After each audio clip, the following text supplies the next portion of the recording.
How many of you have been a victim of like filling out a medical intake form for like a provider's office? You know, the ones that they're like, you have to do this for your appointment, and you like put it off and you put it off and then you open it and you're like, oh dear God, there are so many pages of questions. That's the topic of my question makeover this week. Specifically, just because you're calling something a form doesn't mean it's exempt from like survey design best practices. It's not. I'm looking at you, medical providers.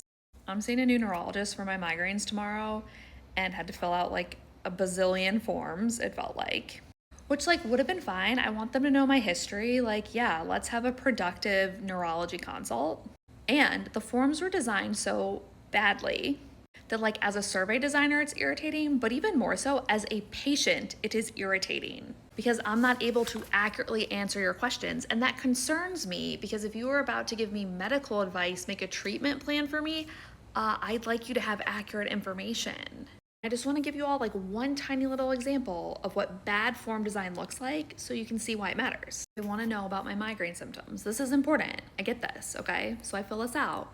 3 of these things occur for me. This is important. I checked 3 things.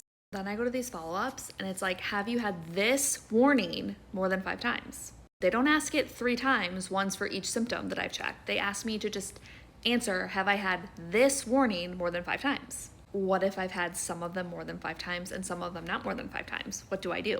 And then, just to make it even worse, how long does this non-pain warning usually last? I can tell you what, the ringing in my ears is on a whole different like time measurement spectrum than the speech problems. But again, I only get to answer once.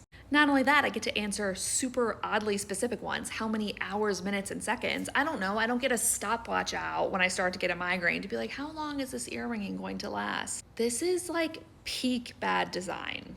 They are not getting precise data about my symptoms using this because precise data would look like you asking me how many times I have experienced this warning for each of the symptom that I have checked off. You should also be asking how long the pain usually lasts for each symptom.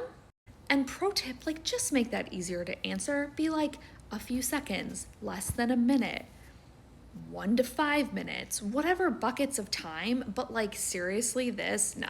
And then, there were like 50 plus equally poorly designed questions. Have I lost some hope in this doctor because of their incompetent surveying skills? Yes, I have, because this is your baseline information that you are going to get from me to make decisions about my health. Do better.